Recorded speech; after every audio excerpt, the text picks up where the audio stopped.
रुको रुको ऐसे नहीं शुरू से दिखाता हूँ। गाउँमा भैँसी चाहिँ कसरी दुन्छन् म आज तपाईहरुलाई देखाउँदैछु। हेर्नुस् हाम्रो काली भैँसी। हाम्रो काली भैँसीले 2 लिटर दुध दिन्छ ट्याक्कै। राम्रोसँग खुट्टा पक्राउनु है मम्मी। यसको बानी चाहिँ एउटा बैगुनी चाहिँ के छ भने चाहिँ खुट्टा बहुत हान्छ एकदम। भान्जी हरियो घाँस हाल्दियो त हरियो घाँस मुखमा। यो घाँस हाल्दियो। ल राख्दियो त्यतै भुइँमा राख्दियो भुइँमा। 2 लिटर दुध दिन्छ। दुध छोड्न जान बेर भइसक्यो। यतातिर आऊ भान्जी। यो भैँसी त आवाज देऊ वा वा गरेर त्यहाँबाट यताबाट यस्तो गरेर के उता फर्केर।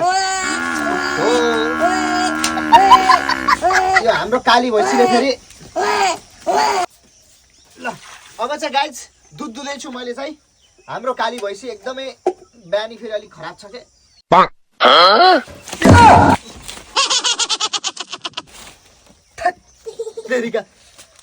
भयो दुध दोइन यस्तो थाले हे भगवान। अलि राम्रोसँग नपकड्ने के फेरि मम्मीले फेरि ए भगवान यो हाम्रो भैँसी यस्तो फटा छ गाइज यस्तो फटा छ। यो गाउँमा भैँसी गरेर भैँसी पालेर बाख्रा पालेर कुखुरा पालेर गर्न सकिन्न।